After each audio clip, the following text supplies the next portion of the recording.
Hi guys, welcome to August's reset and budget with me. I'm doing this pretty early this month, which is unusual for me.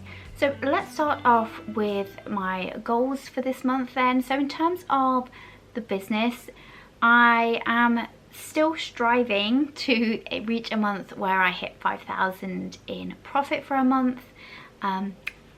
Fingers crossed, August will be the month.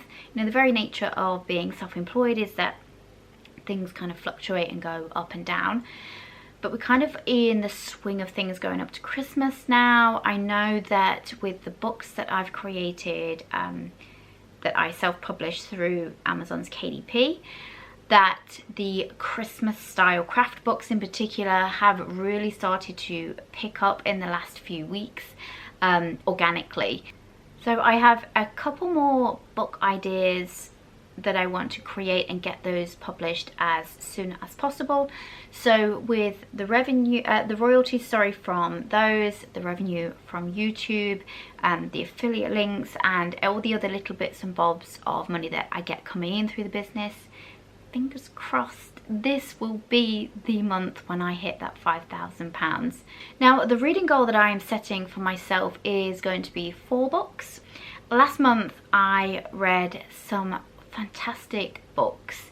I finished The Women by Kristin Hannah, which is not very many books make me cry when I'm reading them, but that one had me sobbing several times. I had to keep putting it down because it was too much.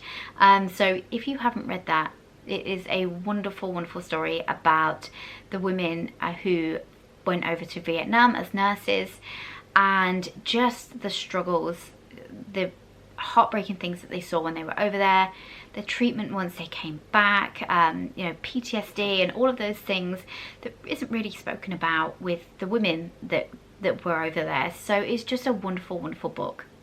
I also read Flawless by Elsie Silver, which was a great book. Again, if you are into romance and sexy cowboys, then I would suggest that you give that one a read. Now for August, 2 books that I definitely want to read are the next book in the Chestnut Springs series, so that's the Elsie Silver. So Flawless is the first one, and then Heartless is the second one. So we follow one brother in the first one, and then we switch to a different brother in the second book. So I'm very excited. It is kind of smutty, but if you're into that thing, you know, you might fancy reading it too. The other one that I have bought a little while ago and I've been wanting to read is Clytemnestra by Costanza Casati. This one says, set in the world of ancient Greece, told through the eyes of its greatest heroine, Clytemnestra is a tale of power and prophecy, of hatred, love, and an unforgettable queen who fiercely dealt out death to those who wronged her. In terms of the other 2, I have no plans. I'm the type of reader where when I go from one book to the other, I tend to want to switch genres. I need a palette cleanser in between. So I don't try and plan too many books ahead, but those are the 2 that I'm definitely planning on reading this month. So with that being said, so I'm not planning on setting too many goals for myself for August. We're kind of in summer, the kids are off, this is when things are a little bit chaotic. So I don't really want to put too much pressure on myself. I just want to have a month where we just kind of go with the flow and see what happens. Let's move on to the financial budgeting for August. So obviously for August then we are in full swing of the summer break. If you saw my last video, you'll know that I've already done my budget for the kids back to school stuff, and so that is here in August's budget. So some of the things that I really want to look at in August is I want to revisit my sinking funds. If you've watched my stuff before, you'll know how important it is to, you know, reevaluate those sinking funds all the time. Especially, I'm going to be pretty much clearing out the back to school one this month. And also we want to plan for a holiday for 2025. We aren't going on holiday this year. The kids have just been away with their dad. So for next year, we want to go on a really special holiday. So we're thinking about going to the States. Well, actually what we're thinking about is going to somewhere like Tennessee for maybe 4 or 5 days, and then going on from there to the Caribbean or maybe to Hawaii or somewhere like that, and just having a lovely, lovely time on a beach somewhere with gorgeous weather. But obviously, that's going to be expensive. So, really need to start planning, kind of pricing things up, and then start saving away for that so we can start chipping off at that and have something to look forward to. So, this month then, I am rolling over 200. The kids sinking fund is going to be coming into my main bank account, which is going to make it look like I've got a lot of money this month, but it really isn't. So there's 350 in the kids sinking fund, but obviously that's going to be going as much as needs to go anyway towards, back to school stuff. And then my income, which is my earned income, and then child maintenance is 2,600. So that gives us a total for August of 3,150, which sounds like an awful lot of money, but like I say, some of that is rolled over and some of that will be going to the back to school stuff. So I'm not going to fill out any of this monthly stuff like when the payments are coming out, because I already know when that's going to happen. So let's go for the budgeted amounts then. So my rent is $790. Council tax is $145.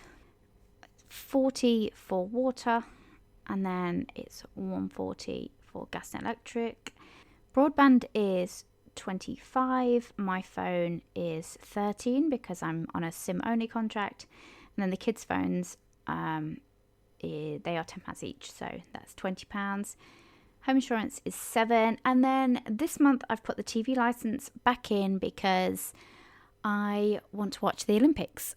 And somebody said to me, why don't you just watch it without a license? And to be fair, even if I wanted to do that, we couldn't, because we don't watch through like a terrestrial aerial, so we have to watch it through the Fire Sticks, which they don't let you watch it without signing in and having an account. So it wouldn't be very difficult for them to find out that I was trying to watch it without a license. So I did sign up for the license, but I think I'm just going to keep it for a month and then I will cancel it, because we don't watch live TV or the BBC enough to justify, I think it's about £14 a month now. But because I am setting up a new TV license, well, from their perspective anyway, you have to pay 3 months up front. So how much is that? I'm not even sure how much it is roughly. So they're going to take a direct debit of £42 roughly. But then when I cancel it, I will get some of that back anyway. So that's fine.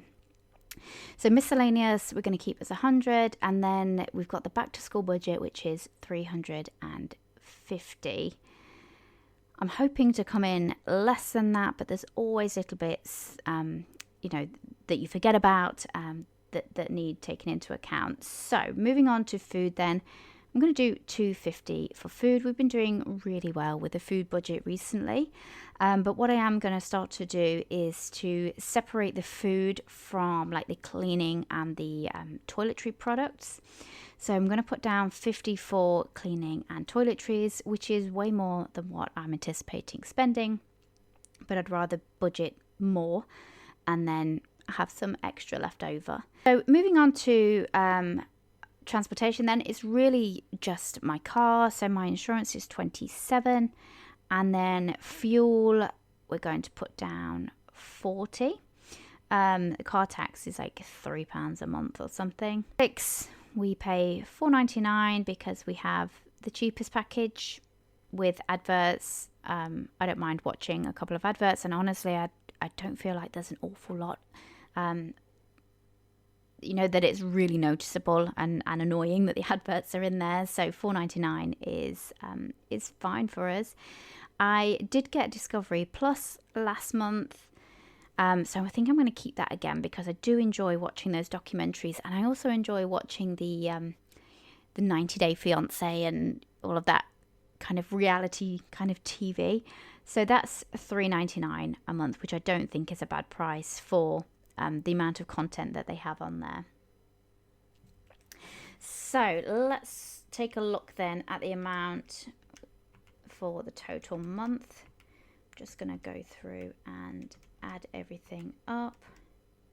This is normally where I mess up and miss something off or put it in twice, but we are doing what we can do. So 1,222 in that section. Don't need to add that one up. 300 in the food / cleaning toiletries category. In the personal budget is 450. And then let's do the car. I didn't really need to add that one up either, but £70 for the car, and then £4.99 and £3.99 is £8.98 for that section. So in total then we are budgeting